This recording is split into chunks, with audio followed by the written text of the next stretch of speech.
Any questions before we get started? No, I don't think so.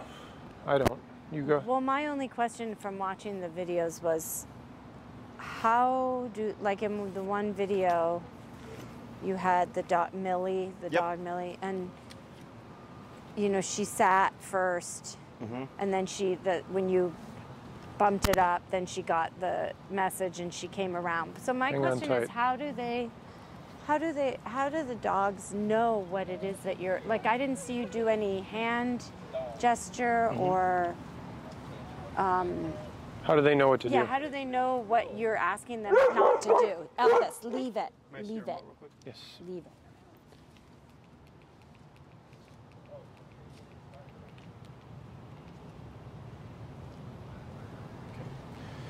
So here, good question, is they don't in the beginning. Okay, so Millie actually, her owners had already done their own training, so she had like a basic concept, so that's why you saw her kind of do like coming to my side and stuff. Right now, taking advantage of the situation, he saw the dog, he focused, right? Dog gets right here, he becomes reactive, asks for the remote. I started tapping, I'm looking at your dog, right? He's looking at that dog, and at some point you saw the contact, and then what did he do next? He turned to you. Turned away, okay? Yeah. I'm at 58 at 127. You're at what? 58. Wow, okay. So this is just to give you an understanding. The number is just a number. Right. Okay, don't worry about the number. It goes 0 to 127, so we're at half power, technically speaking. This is just a muscle contraction. Your dog's not gonna one day start bleeding out his neck, okay? So I always tell people, dogs bite each other. That's how they communicate. I mean, he's giving you a prime example, right? Is that the reason why this tool is so effective is that it's the closest I can get to a dog bite without actually physically harming the dog. Okay, physically, emotionally, mentally, none of that stuff, okay? Because dogs live in this physical world. In our world, physicality is looked down upon, right? But if it came down to it and you have to protect yourself and protect your life, I would assume you would become physical, right?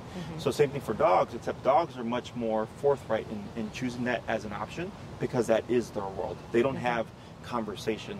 They don't have call 911 and get called for help, right? He's just like, I'm here and I'm the one that's going to protect myself and my family. Does that make sense? So right now, I didn't care what he decided, Elvis, correct? I don't care what Elvis did.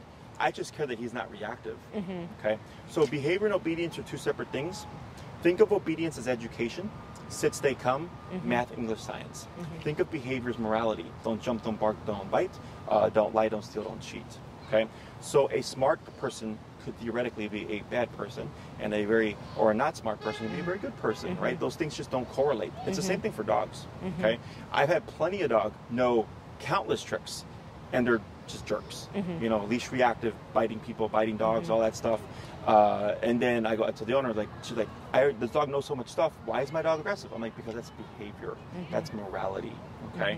So when it comes to reactivity, it's actually much simpler in the sense of that it's simply don't do that, okay? Most training centers around make your dog focus, right? Have them look at you. Make your dog focus on one thing out of 1,000 things in the world. And my theory is, how about I tell the dog, don't do that one thing, but you have 1,000 other things you could do instead. Does that make sense? Instead of focusing at this, just don't do that. So if you want to look over there, if you want to look at the trees, if you want to look at the grass, if you want to look at your paws, if you want to look at your mom, if you want to look at the sky, I don't care. But just not that. But just not that. Okay, it's very simple. It's just we make it complicated, you know, and it makes us feel good to think that we could use food and positive and stuff to fix these things, but realistically speaking, reinforcers are good for things you want to see again. They're not good for things you don't want to see again. That's where punishers come into play. Okay? So, right now, Elvis is telling me everything. I started pressing the button. This was at 0. I just started turning the dial. And then all of a sudden I saw the contraction. So I go, okay, I have contact. And then he went like this and turned around. And I go, okay, cool. You have now diverted your attention from what's going on with that dog to what the hell's going on with my neck. Does that make sense? Yeah. So it didn't matter to me whether or not he understood or knows what this is. What mattered to me was you're not going to be reactive right now. Got it. Okay? Now, we are going to do obedience and teach this so that he understands this as a communicator. But to give you another example, I have a client right now. Her dog is 20 pounds and is like 10 times his reactivity. Okay? It was unbearable. Her number is 127 max power. That's how we squash the reactivity. Okay, I saw her yesterday. It was her 4th class. We took a gap because I told her, you know, she's 127, take a few weeks. And then we were here. Dogs were all over the place. The dog was non-reactive. The only time she became reactive was when an off-leash dog came and ran about 6 feet off her. Then she barked, but she stopped immediately. Okay, whereas before we couldn't even have a conversation. Okay, so every case is different. With what we're going to teach today, it's going to teach you to understand what is Elvis's obedience numbers, but then also what is his behavior number. So that dog, her name's Georgia, her obedience number is 25, okay, to get her to heel. Her behavior number is 127 to get her to stop the reactivity. Does that make sense? So it's 2 separate Yes, things. potentially. Every case is different. Hers is a very, very rare extreme case. Most dogs fall within a range. Okay. And then right now, because it could be fit, right? Because we're like, it might be too loose. And I said, I think it's fine. If it is too loose, there's possibility that the number is actually lower. So the reason for having it fit snug is since Elvis has that fur, it acts as a buffer. So if he turns his neck and that buffer is there, right? I keep going up. Maybe I'm at 100. Then he turns his neck and I have good contact. All of a sudden he feels the full power of 100. Does that make sense? Yep. And I'm going to coach through all this. I'm going to teach you how to recognize all these things. So I have now dipped down your number to 16. Okay. So when I give numbers, they're just general ranges. So if I say go to 20 and you land on 21, you're fine. If I say go to 25, you land 24, you're fine. If I say go to 30 and you land on 45, that's a little bit of a jump. Okay. So what we're going to do is we're going to find I called it operating number in the video. I refer to it now as working number. Okay. So just to reiterate, connection. Elvis is looking at a dog. You see the twitch. We obviously have connection. He can feel it, but he's unfazed. He keeps staring at the dog. Okay. Perception would be the twitch. He might look around, but then he's going to focus on the dog again. You'll see a twitch. He'll look around, but he'll focus on the dog again. Okay. Working number is the twitch, and he might turn around. He might look around. He might go that way. He might do this. Right. He's going to do something completely opposite to what he was doing before. So earlier, he was looking at the dog. 58 kicked in. He diverted his attention from the dog, right? So that told me that was the working number. Okay. So if we take a more exaggerated example, Elvis is being leash reactive. I tap him at 60. He goes from leash reactive to passive, right? He just sitting there calmly. I go 60 must have been the working number because he went from leash reactive to passive like that. Okay. In my opinion, e-collar should never feel like an argument once the dog understands the concept and stuff. If you feel like you are arguing with your dog, chances are you're probably too low in the collar. Okay, and this is the main thing that inhibits a lot of my clients is they of course don't want to ruin their dog. They don't want to ruin the relationship with the dog, right? They want their dog to hate them, that's not a thing. It's not going to happen. So they're very wary and they don't want to go. Okay, but that prolongs the process. Okay, so because I've been doing this for 12 years, I'm desensitized to this stuff. I've seen it time and time again, right? I right away, pressing the button, bumped it up. So here, give a tap on the bumpy one. Yep, tap. Wait a second. Tap. Right there. Okay, and just hold your leash. Tap. Tap. Wait. Tap. Tap. Go to 20. That's a very good example. Tap. Pull. Tap. Hold right there. Good. And just relax. There you go. Good. So right now, 20, right? Okay. Why would 20 technically be the working number? Because that's when he actually moved away. Yeah, a very obvious response, right? Yeah. So earlier, it could have been 60 or 58 because it was the first time it ever came through, right? This is now super he's common. Understanding. Now there's connection. Now he's like, hey, this thing is communicating, right? So here, we started at 15, and you can see what I mentioned earlier. He was looking at the dog. He could feel it, but he was continuing going back to the dog, right? You hit the 20, he felt a couple, and then he went and kind of U-weed and came over to your side. So that tells me at that moment, that was the working number. Also, that dog was approximately 60 to 80 feet away. Right? The dog's here, number might be higher. Yes. Yeah. So as you start to learn this stuff, it's very intuitive. You're like, yeah, the dog was 4 feet of us, makes sense that we were at 60. Dog 60 feet away, makes sense that it was at 20. Okay. So I do not determine the working number, your dog does. Okay. If he responds at 15 and he's a great dog at 15 and it fixes all the problems that you're dealing with, then we're at 15. Okay. But if it's like Georgia and it's like, okay, she'll do the obedience stuff at 25, But behaviorally, she just does not care about anything lower than 127, then I'm at 127. Okay, I don't dictate the number, the dog does. So, is all making sense? Yep. Yes. Yeah, it's clear.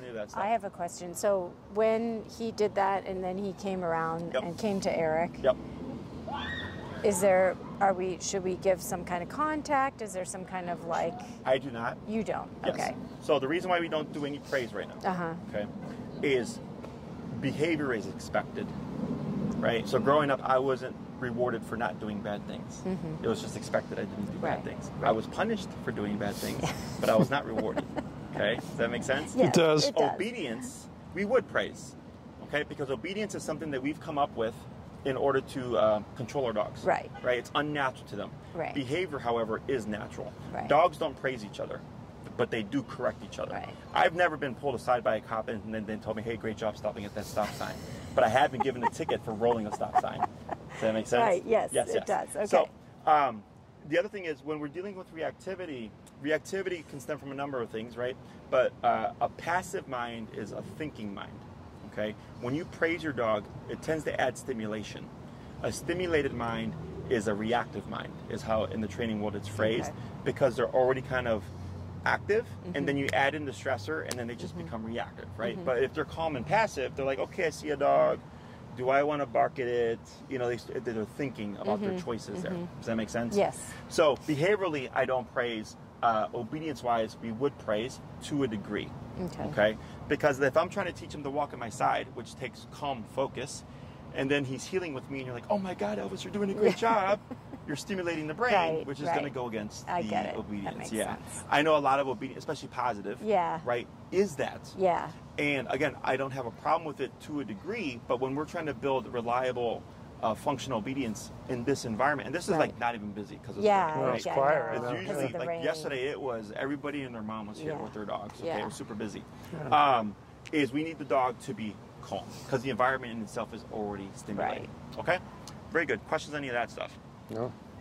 So when I'm out walking him, and I've got the thing in my hand, and I see a dog coming, do I start tapping from a low number, or how do we, I guess my question is, and maybe that's still to come, like how do we actually put this into practice? Yes, and we're going to get to that. Okay. Yes. Sorry. So here, who's the primary handler, primary person that walks the dog? It's pretty equal. I'd say you'd probably do a little bit more than I do, so. Okay, so I'm going to focus on you first. Okay. So let's go ahead and hand over the remote. Go ahead and bring Elvis over to your side. Okay. Come on. Remember, and you're going to shorten your leash. Exactly, and stand just like that. Okay? So you're not going to give any slack, you're just going to hold. And we're going to do another tap here, okay? Let's go ahead and tap. That's on the bumpy one. Correct. Tap, tap, tap. So you see how we have no contact here? Go ahead and go to 25. So clockwise on the remote. Tap, tap, tap. 30. Tap, tap, tap. 35. Why would there be no contact now, but at 20 before? But I'm going to work through this real quick, okay? 40. Okay. Hold a second. And just anchor. Got that. Don't go to 40. Just keep it where it is. Tap, tap, tap. So you see that little twitch there, right? So earlier we had contact at 20, but then you did something. Okay, we got a big dog coming, just so you know. I adjusted the collar slightly. Yes. Tap. Tap. Wait a second. Go ahead and go to 40. Tap. Right there. You see that? Okay. You adjusted the collar. Yeah. Correct. Okay.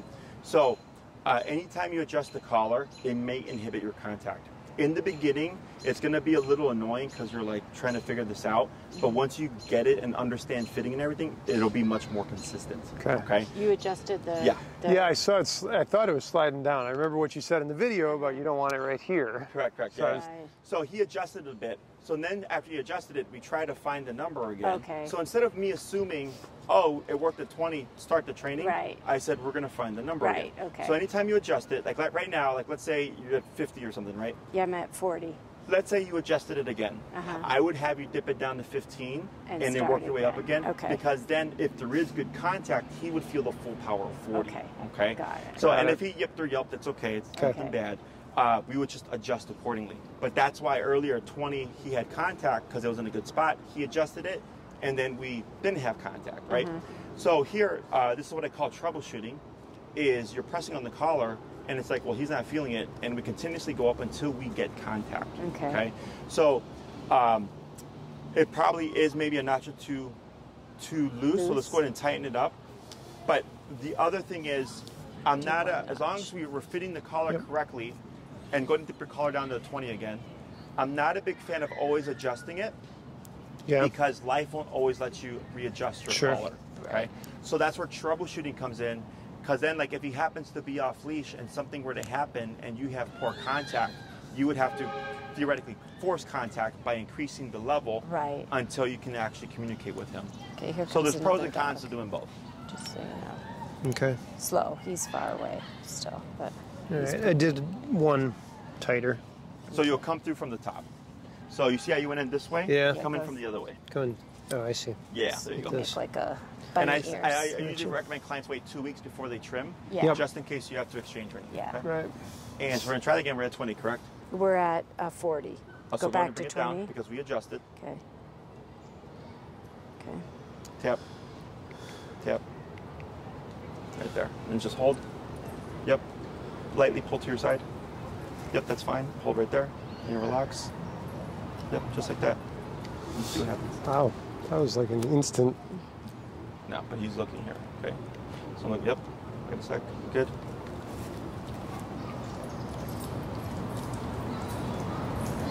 Good. Okay. So you see how he turned away, moved away. I said pull him back, right? I didn't want him keeping you like this. And then he looked again. Yeah. You tapped him, and then he just went like that. Yeah. Okay. And that was like 50 feet away. Yeah. Okay. Now this is separate from what we're going to do right now. Okay. Okay. So behavior is actually easier than obedience because he understands behavior. If he did something another dog did not like, that dog would bite him, and he'll be like, "Oh, you don't like that, so I will stop doing that." Does that make sense? Yeah. It's in their nature. Right. Okay. Everybody understands consequence. Teaching behaviors, however, is more complicated because we have to shape things that he's not meant to do. He's not meant to walk at your side. He's not meant to sit when you tell him sit. These are all things that we've created. Tap. See, he just turned his head there. Now, the numbers, I can tell his number needs to be higher. Go ahead and bump it to 25. Tap. Tap. Tap. There we go. And then the move away. Okay. Good. Is it all making sense here? Yeah. So I'm going to have you, That's crazy. let's go to 30. Tap. Tap. Or start at 30. Okay. Yes, it's crazy Yeah. how simple it is. Yeah. I mean, how quickly it works. Yeah, Too. because I we're mean, talking his language. Yeah. You know, and you're gonna have instances where it's like it's gonna be a shit show. It's part of the process. But it should always feel like this because we're talking his language. Okay. We're not trying to teach him with our language. We're talking his language. Okay. So we're gonna bring him to your side real quick. Elvis, And heel. then put him in a sit real quick. Sit. There he goes. Come and stand right next to him. Now I'm going to show you how to hold your leash. You're going to take the handle of your leash. You're going to loop it over your left thumb like so. You're going to take the excess of your leash over your pointer finger and toss it down. Okay. Good. Now relax your arm. You see how the bottom of your leash there, that little J, is hanging by his armpit? Yeah. That's like the perfect length. Okay. Okay. We tend to take up slack when we train. It's the opposite. We want to give slack. Right. I want him to make mistakes so I can teach him what not to do so that he learns what to do. Okay. Right? If you're to be coming across the dog or what have you, you would, of course, adjust your leash as necessary for the situation. But when you're walking and doing the healing training, you would actually need to give him slack. Okay. Right? So I'm going to demonstrate and explain the exercise, and then I'll coach you. I train dogs to walk traditionally on the left. Does that work for you? Yes. Okay. So there's going to be 3 key instructions I'm going to give. Tap, turn, and pull to the left. Okay?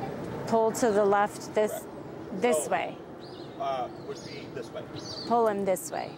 This way. Yeah. Okay. So what happens is, so with tap, press the button one time. So if I said tap, tap, tap, that would be your rhythm. Okay. If I said tap, tap, tap, tap, tap, right. that would be your rhythm. Okay. When I say turn, you will always 180 turn your right like so. Okay, turn, yep. Okay. A 180 pivot, always going the opposite way, always to the right. Okay. We're going to take tap and turn, we're going to combine them. So you're walking Elvis, he passes, turn, tap, tap, tap, good. He passes, turn, tap, tap, tap, tap, good. He passes, turn, and repeat. Okay. Last part, pull to the left, is he may flush to your right side. So as you're walking, you're going to pull towards the left and tap, as I say tap, to flush him from your right side over to your left side. Okay. Okay? Questions on that? Probably, but not right now. Okay. Don't worry about making mistakes. Everybody makes mistakes. Okay. Okay? I'm going to coach you through it. Okay. So it's going to bring Elvis to the path here. Okay. Good. And go ahead and just walk forward. Okay? Turn. Tap. Tap. I turned the wrong way? Tap. Nope, you're correct. Oh, Good. okay. Turn. Tap. Tap. Good. Turn. Tap. Tap. Tap. Good. Keep relaxed. Good. Turn. Tap. Good.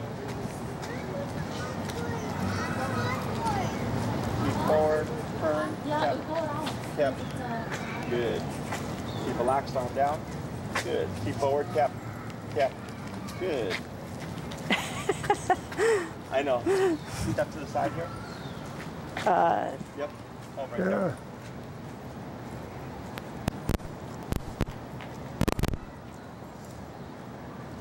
Good. Let's wait a second. That was good.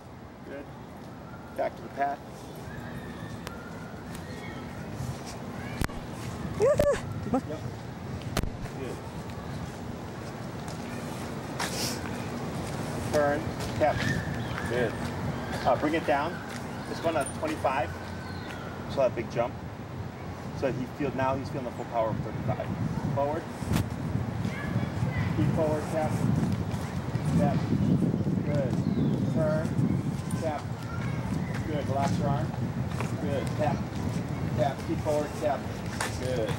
You got it. Good job. Turn. Tap. Tap. Tap. Good. Turn. Tap. Tap. Good. Keep forward. Keep forward. You got it. You got it. Good job. Relax your arm. Good. Turn. Tap. Good. Tap forward. Tap forward. Turn. Tap. Keep relaxed. Arm down. Tap. Keep forward. Tap. Tap. You got it. Good job. You got it. Good. Good. Keep relaxed. Arm down. Good. Turn. Tap. Good. Good. Keep relaxed. Good.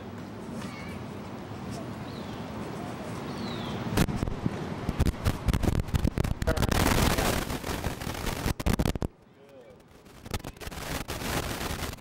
Good. Keep forward. Keep relaxed. Turn. Tap. Tap. Good.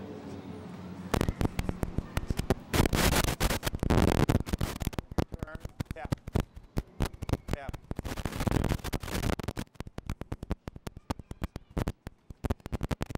Forward. Turn. Tap. Let's go to 28. Turn. Tap. Tap. Good.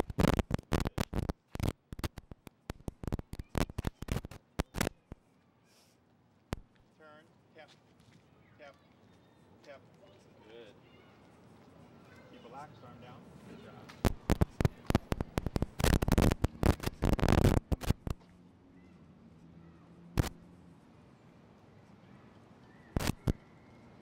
Turn. Tap. Tap. Good.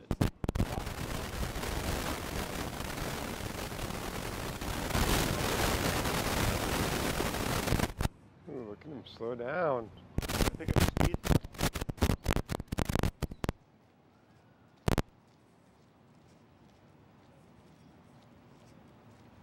Turn. Tap. Tap. Good.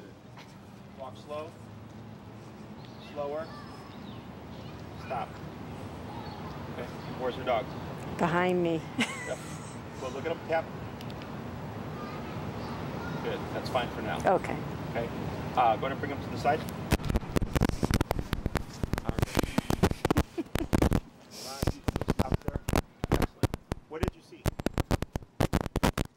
He wanted to come toward you most of the time. He wanted to be off the sidewalk. But I mean, I could feel him start, as I turned and tapped, I could feel him start to join. Yeah, but, start to come towards you, right? Mm-hmm. Why do you think he wanted to move towards us? I assume it's because he just was uncomfortable with he did not like what was happening. Yeah. He was going into flight response. Okay. So we have 4 physical reactions of stress: fight, flight, avoidance, submission. Mm-hmm. Right? So when he sees a dog, what does he do? He goes goes Right. to them. Yes, yeah, he becomes aggressive. reactive. Right. And then you're correct, that is a forward motion. Right. Mm-hmm. That would be categorized as fight response. Okay. Wanting to confront the problem, or what he perceives as a problem. Right. So when a dog is on a leash, the first 2 is always fight or flight. Right? If he's on a leash, he does not have flight, so then he resorts to fight. Okay. So right now, earlier, what we just did was address the fight response. Tell him you can't try to avoidance is the dog goes, I see a dog, I can't fight it, can't run from it, I'm going to pretend it's not there. I'm going to avoid it. Does that make sense? Yeah. So have you ever been at a store and you see someone you don't want to talk to? Yeah. Right? Go down a different aisle. That's avoidance behavior. Okay. Humans do the same thing too. Right. So when he started pulling towards us, he was going into flight response in response to the caller. Okay. When we see that, people tend to think, well, this is bad because it's making my dog want to run away. Right? Yes and no. The dog is going under stress. He's going into flight response. If we do not work the dog through flight response, it will always remain an option. Right. And I want him to understand that running from things, trying to fight things are not options. His only option is to comply and go with what we're telling him. Okay? It sounds mean, but we're dealing with the dog. We're dealing with an animal. They're very simple, right? Otherwise, if he thinks, well, I can run from things and I can fight things, we're never going to resolve the problem. Does that make sense? It's like when he sits down when we walk. If we walk through downtown Evanston and we get toward the the overhead train tracks, he plants or he tries to turn. I mean, it's the same thing. He doesn't. He's uncomfortable. He doesn't like walking through there. Now we cannot make him like the train tracks, but we can make him push through and walk. Right. Okay. So once you get far enough in your training, you can use that as a means of pushing him, where it's like, hey, bud, you can't just plant yourself and not walk. And you'll see where he'll walk at your side, and it's going to look like this because he wants to get away, but he also understands that he's supposed to stay at your hip, otherwise there's a consequence. But I would not expect him to one day just go, oh, it's okay, we're walking under the train. Like, he just doesn't like it. He doesn't like it, Because trains aren't even meant to exist. We've created trains, right? So for dogs, the world, the way it is, they don't really understand it because these things aren't supposed to be. These are things that humans have created, okay? So here, what we're doing right now is we're teaching Elvis that he technically controls the collar, right? So if he's non-reactive, nothing happens. If he's walking at your side, nothing happens, right? And as we start to shape more behaviors and responses, he's like, oh, when you say heel, if I walk here, nothing happens. If you say come and I run to you, nothing happens. If I see a dog and I don't bark, nothing happens, right? As he learns, he can either resist or be reactive or what have you and cause the collar to go on, cause the collar to increase until he stops the behavior, and or he can just decide to do the other thing and nothing even happens. Does that make sense? Yes. So for dogs, like earlier, you know, we were addressing the reactivity right away. Okay, that's easy. However, there does need to be a structure in place in order to keep that.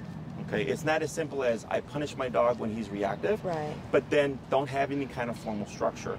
This is structure. If you leave my side, I will correct you. There will be consequence, and we're going to build upon that. So when, like, later on, when you stop, he would automatically sit. If he doesn't automatically sit, there would be consequence, right? So for him, he starts to think, oh wow, mom and dad now have expectations. They now have standards, and if I don't meet those, I will be physically given consequence, right? That's what helps keep him in check. Does that make sense? So the reason why the heel is such an important command is because most behaviors people struggle with, leash pulling and leash reactivity. Those are the two most common things that I come across, okay? Heel addresses both of those things. So right off the bat, we're working on both those problems. But then also, especially in the city, most people walk their dogs 3 times a day, 7 days a week. So that's 3 times a day, 7 days a week that we're practicing this ritual, okay? So earlier, I don't know if you saw he was shaking, right? He does that a lot. Yeah, so that's stress, okay?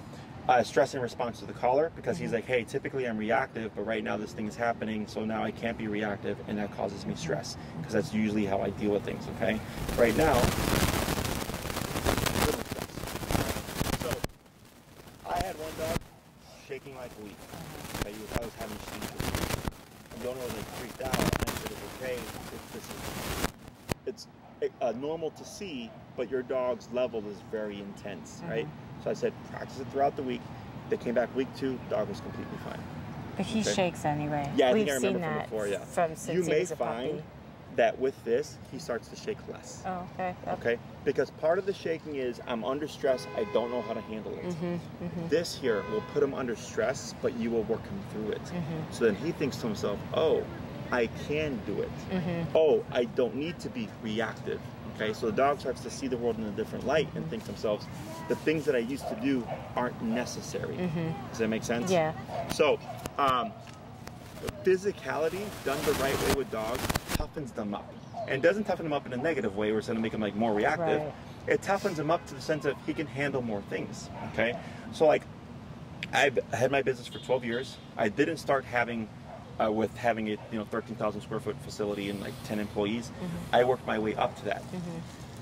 In the beginning, it was just me, and then over the course of the years, as my business grew, my responsibilities grew, the problems that came with it grew, the stress levels grew. But because I grew with it, at this point, it really doesn't faze me. But if I had been at this level of success in the very beginning, I most likely wouldn't have handled it very well because I didn't grow with it. I was just dropped on me. Right. Does that make sense? Yes. So same thing for your dog. Yeah. When he's exposed to stress and not taught what to do instead, or not work through it, they just get stuck. They don't know how to handle it, and then things just start to build on each other. Does that make sense? Yep. So here, by doing this physicality, you're technically biting him like another dog would, telling him this is not acceptable, I'm not going to allow that. That causes him stress because he's like, but I really want to be reactive, and you're like, well, you better figure out something else. And then he realizes, don't need to be reactive. Make sense? Yeah. Questions on any of this stuff so far? So I had one question. So when Kathy was doing the walking back and forth, when you told her to turn, was that when you noticed that he was getting out in front? Yes. Oh, so the way we teach this is most trainers and people try to teach the heel by when the dog gets ahead, they might yank them like on the prong collar or something, or they'll buzz them on the remote collar. They'll say no, the dog will jump back, and they'll say heel. Okay, and then like 5 minutes later, the dog is pulling again. They repeat the process. They go no, the dog jumps back. They look, and they go, I don't know what's going on, because you're going the same direction.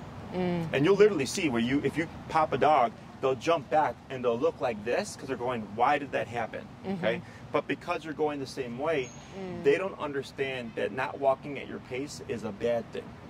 Okay, they don't understand that.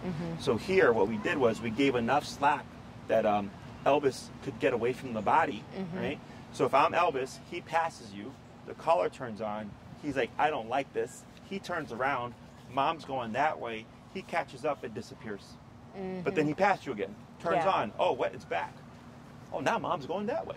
He catches up, it disappears, right? And we kept repeating that process. Just watch. Stress on. He's unsure. Good.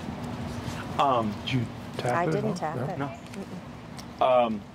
It's super obvious. He's like, when this thing turns on, I turn around and mom's always doing something different. Yeah. Right? He does not understand that it's not making sense to a degree. He's just like, does I feel this? And mom's going the other way. Right? He doesn't understand that there's no real purpose to it other than to teach him to follow your lead. Okay. But he does learn, hey, there's a pattern here. Right? So then, once I started to see he was starting to pay attention to you, I gave you an extra instruction. Do you remember what it was? Slow down. Slow down. Did the slow. And then you said something. What did you say? I said he's doing a good job slowing down. Slowing down, exactly. Yeah, Like, wow, my dog, like he slowed down with her. Yeah. He slowed down because he's paying attention now. Okay? Yeah. So that's how I can tell where the dog is mentally. Okay. So in the beginning, when he's bypassing you, he's telling me, I'm not paying attention and I don't care. I'm like, well, I'm going to make you care. Yeah. In the beginning, 35 was too high because he was pulling towards us. So that's why I said 25. Okay. But then at 25, I was like, okay, he feels that it's concerning, but not concerning enough. Then went to 28. Once we had 28, it was a sweet spot. Yeah. And I started to see that he was making progress. Yeah. Okay. So that's why I always say, don't get tied to a number. The number's going to change. Right. Once you get used to it, you will. It's intuitive. For me, because I've done this for 12 years, I'm very good at reading body language and stuff. I can just see it, right? Yeah. That's why with the way that I teach, my goal is always to get my clients to be able to think and recognize the things that I'm able to. Okay. Because I want to train your dog and not hear from you again. Right. Okay. It's not because you're not nice people or anything like that. Yeah. But that lets me know I did my job. Right. Okay. When I hear people like, oh, I had a trainer for 2 years, I'm like, Jesus Christ. That's I'm long. like, that's a long time. And it happens. Thousands of dollars and no progress. My point is, I come in, we have a problem, I want to get it fixed. I always set realistic expectations. And if you're good with that, let's go, right? Okay. And then it's not to say that he'll never have an issue. Things crop up. It's nothing is perfect. But if it's like, if he's reactive one time in 6 months, one time in a year, or 3 times in a year, like that's like nothing. Right. But you also have the answer. Right. It's like, yeah, he was reactive. I stopped it right away. Yeah. You know? Is that all making sense? Yes. So it's super simple. It's just, again, humans make things complicated. So here, dog walks by. We, of course, look. We're prepped, like, is he going to be reactive? He gave a stress yawn, right? I saw that, He marked okay. His ears kind of flickered, right? They went back in passive. Now we see a little bit of the shaking here. Yeah. But he chose not to be reactive, right? So there, the fact that he was non-reactive in his mind is what teaches him, I don't need to be. Right. Also, there was no consequence. Okay, those two things are what help him see the world differently. Is that making sense? Yeah. Questions? Nope. He's definitely shaky. Yeah, now he's starting to shake a little bit. Nervous, you know, he's not great at like just sitting in a place. Like if we go to a restaurant or whatever, like he's always a little bit nervous. So this is not surprising to me. But this is like, because I think when I met you guys for the consult, I feel like he was shaking a lot. He was. He was under a lot of stress, right? Yeah, he was. So here, he his shakes level. it just sometimes in the car. Like just if we put him in the car to go somewhere, he'll Sure. shake for the first 10 minutes. Sure. Like what the heck? Like this level of shaking here for me is healthy. Okay. Okay. It's okay that he's stressed in the environment. There's degrees of it. Okay. So comparative to what I saw last time and now, I would say this is good. Okay, because it's less than what we saw before. Plus no reactivity. Yeah. Okay. So by him choosing not to do these things and like I don't have to be reactive, blah blah blah. It actually that's what's building his confidence. Tap. He sees a dog off leash over there. Go ahead and tap on the collar. It's okay. Wait a second. Lightly pull forward. Hold right there. Good. Go down to 22. Lightly pull to your left when you're ready and tap. Yeah, right there. Good. Wait a sec. Good. So that, what do you think that was? His shock at feeling it, I guess. Surprise. Right? Yeah. Yes. So vocalization can be one of 3 things. It does not always mean physical discomfort. It can be physical discomfort. It can be surprise. It can be frustration. You can usually decipher. If you're too high, the dog will yelp at every time you press the button. Okay. Let's say the train, great example, doesn't want to walk. 20, 25, 30, 35, you start to hear him vocalize, right? You keep going up and eventually, and he's vocalizing, and eventually he pops forward. That would be frustration because he does not want to walk under the train and he's resisting the collar, okay? Last would be surprise. We talked for about 5 to 10 minutes and then he started to whine. I said, press the button because he wasn't expecting it because nothing happened for 5 to 10 minutes. Does that make sense? Yes. So when it comes to the vocalization, it's going to happen. You'll make mistakes. You might accidentally dial it up. It's okay. One thing I'm going to have you not do is try to console him. Okay. Okay. I understand it's our instinct. The reason why we don't console him is if he did have an overreaction to a harsh hit or whatever, and you come like, oh my God, are you okay? You're teaching him he should freak out in response. Yeah, yeah. When you ignore and just like let it, and you're welcome to feel bad. Yeah. You know, you can feel bad, but just don't try to console him. Let him work through it. Okay. And then simply just adjust your collar. Okay. Make sense? Yeah. Yep. Questions? Nope. Great. I'm going to have you do one more, Okay. and then I'll swap handlers. Okay. Come. Very good. And forward. Yep, tap. Good. And relax. Good.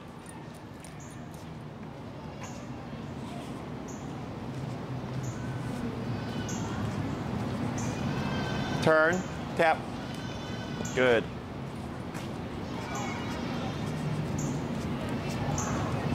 Turn. Tap. Good.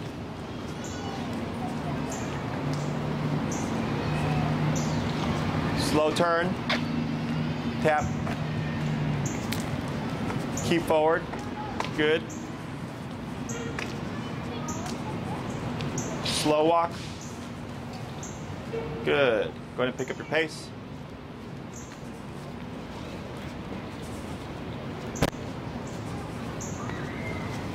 Slow. Slow turn. Yep. Tap.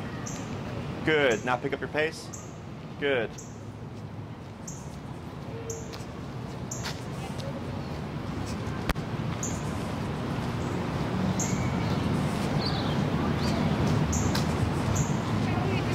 Pull left, tap.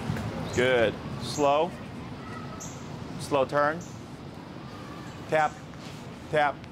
Tap. Keep forward. We have an off-leash dog, just so you know, okay? But I'm watching it. Keep forward.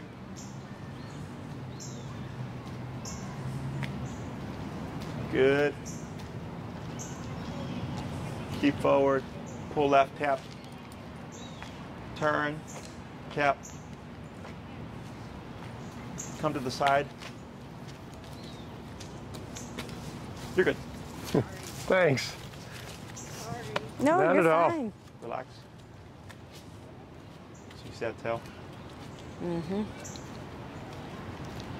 Good. Was there a tap there? No. No. Good. But you can see how he's uncomfortable. Yep. Right? How that tail Yep. went Flat out. Flat out. Mhm. Okay. Back to the sidewalk.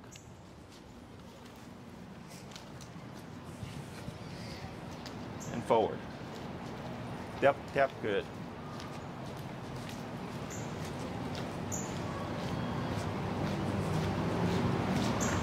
Slow.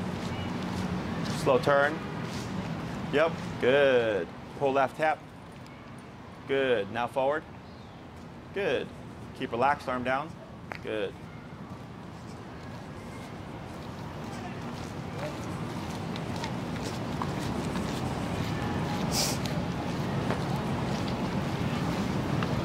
Slow.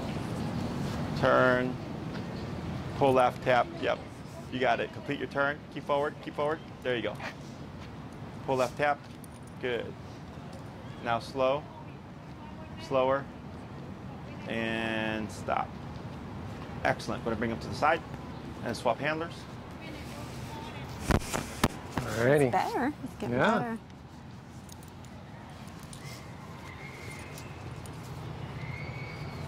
Something like that.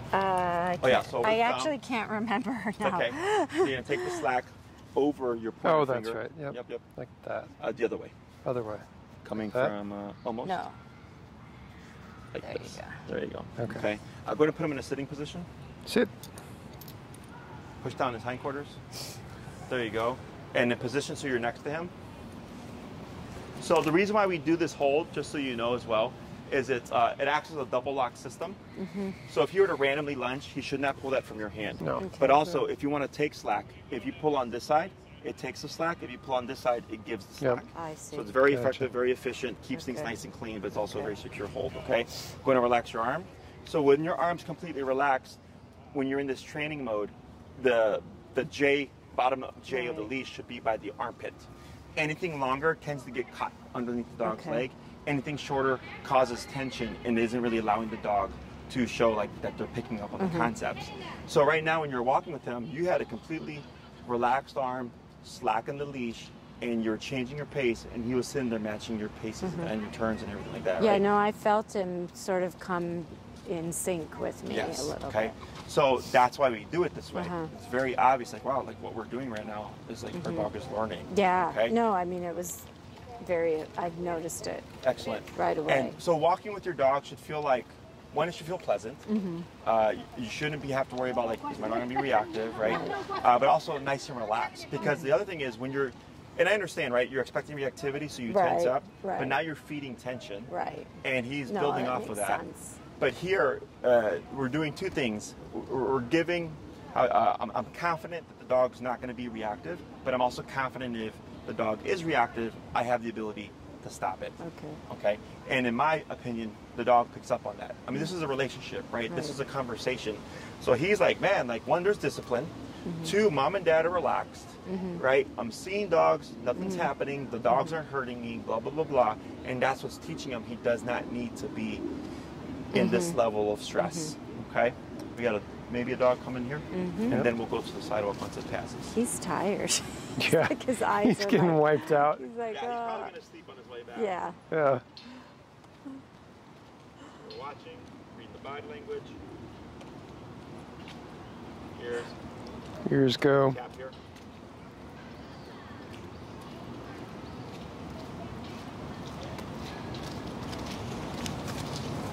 Wait a moment, yep. Right. That's fine. That's fine. And relax. Good. But you see here, obviously a very exaggerated response, right? But I didn't care because again, it's like, as long as you're not reactive. So the first tap was good because you saw the ears perked up. Right. And he was holding. Right. And then you tapped him and they diverted. I don't think he needed the second tap. You don't think so? No, no. I think he would have just helped. Okay. One, because of all the stuff that we've seen already, but then two, his ears for the most part were in a passive state. Now, it doesn't mean you screwed it up. Doesn't mean you made him worse or anything like that. Yeah. If anything, I always just tell people it's one for good luck. Okay. But one thing that can happen, especially with clients that have dealt with reactivity for a while, is they get trigger happy. Yeah. Okay. So I'll let them know, like, if it happens, it happens. But remember, given that trust of you're not going to be reactive. If you are, it's okay. I have the ability to stop it, right? And then you start to get a feel for it, where it's like, okay, I don't need to be so, I'll just say, worked up on he's going to be reactive because he's had like a 90% success rate. Yeah. Yep, the one's right here. Tap. Tap. Did you tap him? Yeah. Did you see the huff? Now here, why did he huff there? I don't know. Wasn't even sure you tapped him. I did. Oh, okay. But the way his neck was turned, it was very subtle. That dog, the energy. He was. Yeah, I did hear that. Right. So then he's like, whoa. Yeah. Right? So these are things like I'm very sensitive to. Right. Like, I pick up these things right away. As you get used to it, you may find like, hey, Jesse, like 80% of his reactivity is done. The last 20% are like really excited dogs, other reactive dogs, dogs behind fences. And I go, great, we've addressed 80%. But now that we recognize that last 20%, we can kind of already predict what's going to happen and be a little bit proactive there. Okay. Okay? Make sense? Yep. Very good. Just going to bring up the sidewalk. Come on.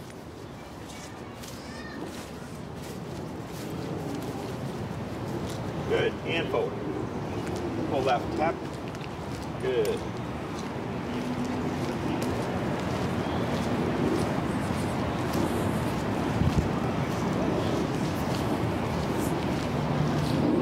Good.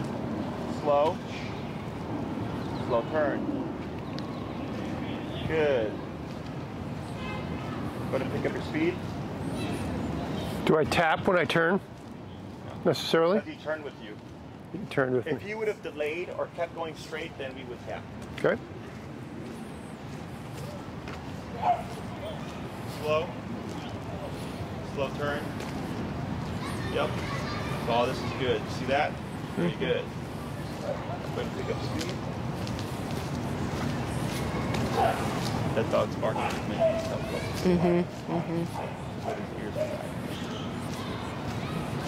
Thought about it. Pull left, tap. Slow turn. Tap, tap. Yeah, there you go. Good. Because he locked up on the corner there. Feet forward. There, you see how he slows down? You can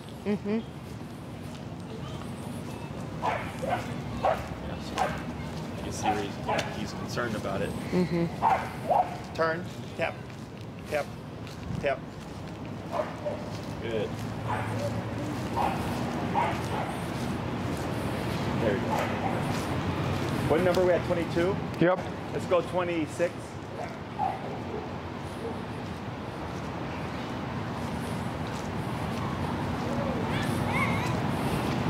Slow turn. Good turn. Pull left tap. Good.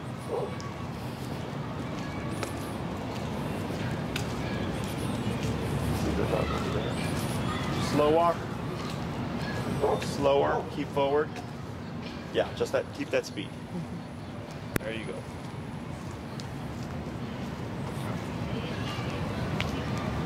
Good. Slow turn.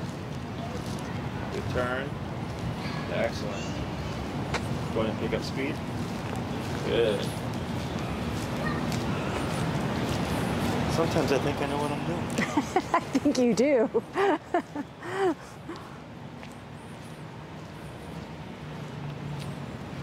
Slow turn. Good turn. Slower. Slower.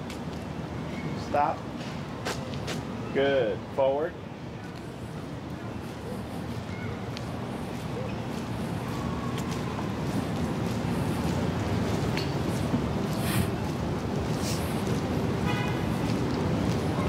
Slow. Slow turn. Tap. Yep. He wants to hide. Keep forward, tap. Tap. Good. Turn. Tap. Tap. Tap. Tap. Tap. Keep forward, tap. You got it. Tap, tap, tap. There he goes. Turn. Turn. Tap. Good. Yep, you got it. Good. Good. There we go. Good. Better.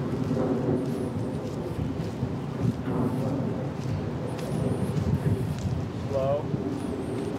Slow turn. Tap. Tap. Tap. Yep. Slower.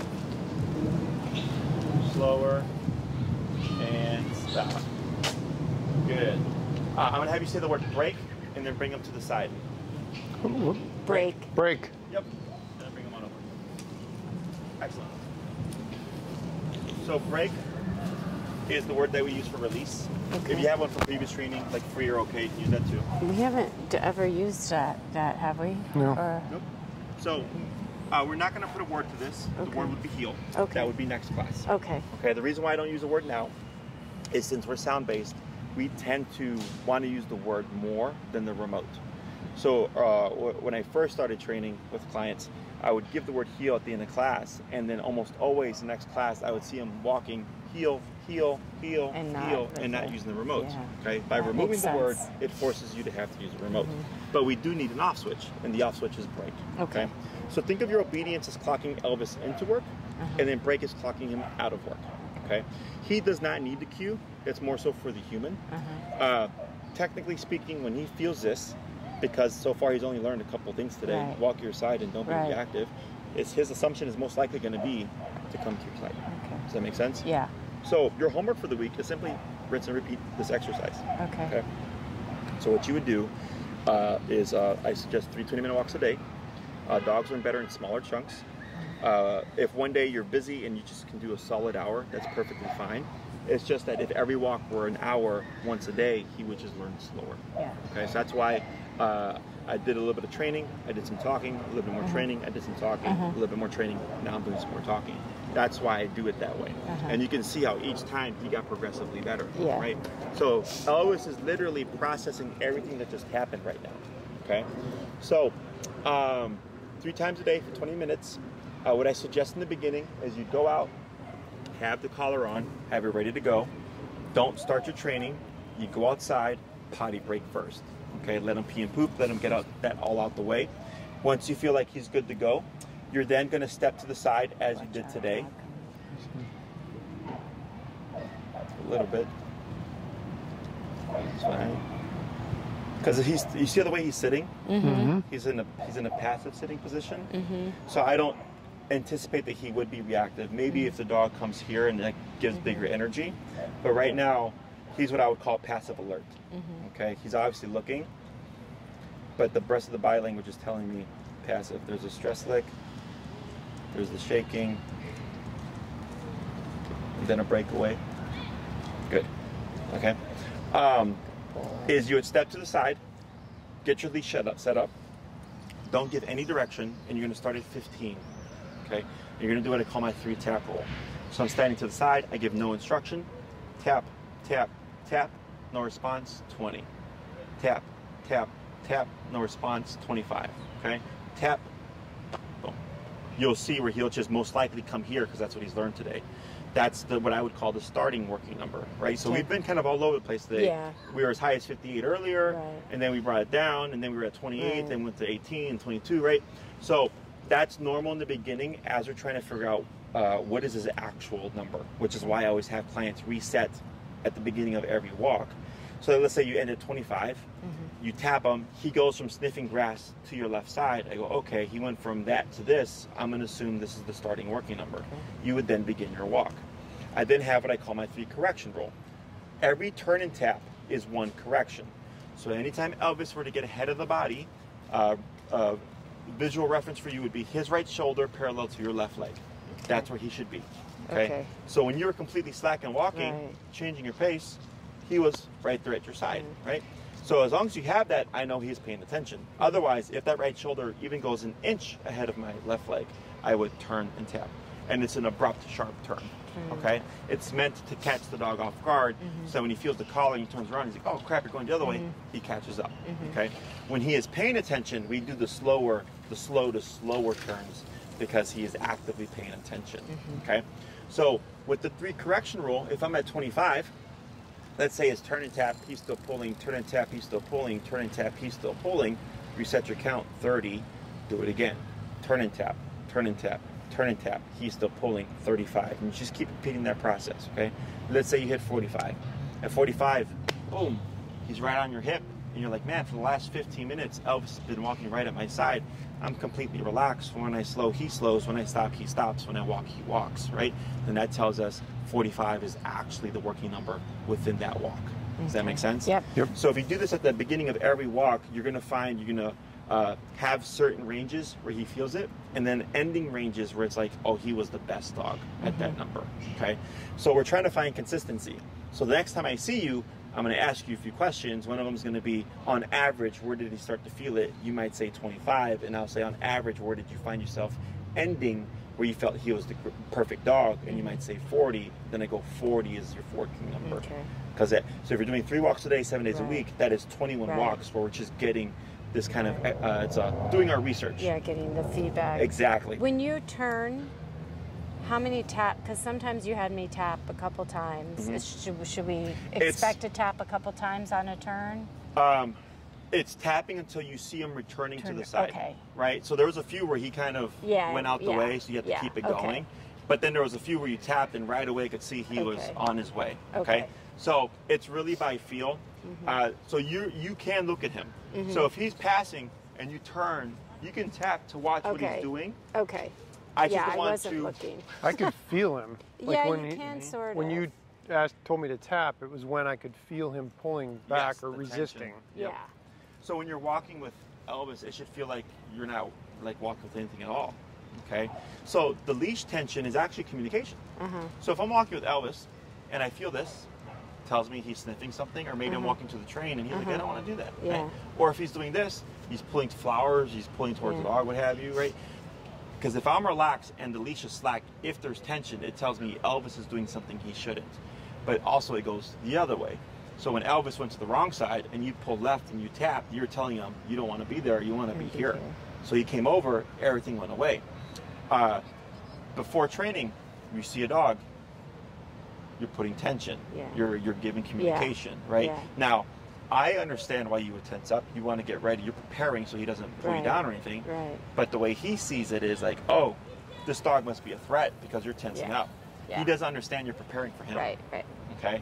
So here, as you're relaxed and the leash is slack and he's seeing this happen, it's again feedback where he's like, well, mom and dad are relaxed. They're not worried about it. Nothing's happening. I'm not given a consequence if I don't act out. oh, everything is going to be okay. Right? Questions? So let me just be clear. So there's 20-minute walks. Should those be all our walks for the day? Or like, because we usually walk them a lot more than 20 minutes at a time. So like, should we do our 20 regular minutes walk of our regular and then walk. do 20-minute working walk? Or should we just, while we're doing the training, have it be very concentrated on a working walk? Okay, so you can have as many walks as you like. I practice an 80-20 rule. 80% work, 20% play. Okay. So, and this applies to every walk. So our dogs become what we allow them to do. So if it's you allow him to sniff and roam and all that stuff more than he practices discipline, you're gonna end up undoing everything. Okay. We look at the walk as a reward for the dog, right? Like we want the dog to be happy, we want them to enjoy their life, we want them to sniff and do dog things, right? Which I completely understand. But then when we have reactivity stuff, it just becomes this kind of a feedback loop, okay? Where it's like the dog is doing these things, and then you're like, well, but I don't want you to be reactive. But he's like, yeah, but I do whatever I want most of the time. Okay? So when you practice more discipline, you walk here, and I will give you permission for when you can be a dog and be free and do these things. You get that dog in response, okay? So let's say you do 5 30-minute walks a day. I have no problem with it. But 80% of those 30-minute walks would be this, and then 20% would be you're free to be a dog. Okay. That makes now, sense. it's not to say in the future you make great progress. His reactivity is doing really well. He's doing well in the yard and all that stuff with the territorial behavior. And you decide, you know what? It's a beautiful Sunday. I want to just give him a walk where he can just be a dog. I have no problem with it. Okay. Because he's earned it. But I would still have him with the collar, because reactivity could still rear its head, so I still have the ability to stop it. But that's one walk out of many walks that is being given to him as a reward. Does that make sense? Yeah, and then we have a dog walker, so we won't have her be doing any of this. So she'll have that small very walk. short walk. I know, but still, that's his reward. So And not to make you guys feel bad, but dogs don't know about that stuff. He doesn't understand, like, oh, great, this is my vacation. He that's more so for us. It makes us feel good. But dogs thrive in structure. Okay, so do humans. We have structure. We have cops. We have prisons. We have jails. We have laws. Right. All these things are to keep society in check. Same thing for dogs. Okay, so now you're giving him what he's actually needing. It makes us feel good to give them treats and love and affection and cuddle with them and everything like that. I don't disagree with it, but it doesn't help them behaviorally. It doesn't meet that primitive need of, I need structure in my life. Okay, so is this all making sense? Yes. Questions on any of that stuff? I had another question in my head, but I flipped away. Oh, I know. So we've got a 20-minute walk. We're going out in the neighborhood. We just set our pace. He does his stuff. We give him whatever amount of time he needs. And then once we start the training, do we just keep a straight path until he moves? And then we turn, then we do, so we're not just doing this in front of our house. You're applying this theory to your actual walk. Yes. Okay. So if you're trying to get point A to point B, for example, you start walking, he gets ahead, you would correct him, but obviously you have to go the other way. So then you would slow turn and go back the opposite way. So you'll look crazy for a little bit. When we're doing the slow turn, the only time you tap is if you feel that resistance. If he comes with you, I know when I was doing a few of them, you said, you never said tap. So, because he was right with you. So when you review the video, you'll see where he's like just turning with you, and then you'll see like on the corner over there, he like stopped. He planted. And then over here, there was some weird stuff too. Yeah, he was trying to come over, I think. Yeah, he was trying to get over. He got, and I mentioned it where when you're walking by the bench, you could see where he's like, because he was trying to, it was part of flight response, he wanted to hide at the bench, and I just had you continue going and tapping to teach him that's not an option right now. Only option is to walk with you. So as long as you're doing everything correctly and at the correct level, you should feel like you're making progress. Okay. If things feel static or they feel like it's going up, like you're tapping more or something, we're probably too low or we're doing something wrong. Okay. One of the most common things I see is just old habits of pulling on the dog. will go against you, because pulling on him tells him to pull away. Something's wrong. Okay. Yeah. Yes. The remote is what's telling him yes. to focus and walk at your side. Yep. So if you have any questions during the week, you can shoot me an email at the email I sent you the videos from. Okay. Any training related questions, you can send to me. Any scheduling type stuff, you would go through Tina. Okay. Yeah. In regards to putting on the collar and everything, I think where we have it fitted is correct. What I would suggest is you leave it on, you go home. If you happen to have nail polish or some kind of paint marker or paint, put a little strip right where that the latch is to mark it for you. Okay. I suggest, if possible, putting the collar on 15 minutes prior to walk, then going out for your training, and then when you return, leaving on for another 15 minutes before removing it. Okay. At this stage, I'm gonna limit you to only using the remote to the stuff that we've covered. Okay. I know there's the other things like the bark in the yard. That was the other thing I was going to ask about the yard. So we should just not deal with that yet. We're going to give him a week of rehearsing this to become very familiar with it, so that when we do apply it to him in the yard, it's not like, oh, what the hell was that? Okay. Otherwise, nothing out the ordinary. I think he responded really well to it. For a dog that was as anxious as he was during the consultation, he's actually doing really, really good. Okay. And it just goes to show, like, you really can't judge. Like, you really don't know how the dog's going to take to it until you actually start the process. With reactivity, when you're walking with him, what I suggest, if there's space, so like in the city, it's a sidewalk, grass, curb, is if you're coming past the dog's going to come past you, the moment you acknowledge the dog is to step over to the curb and then shorten your leash, but short, not tight. Okay. And ideally, I would keep him in a sitting or standing position, because when he lays down, you have to give slack.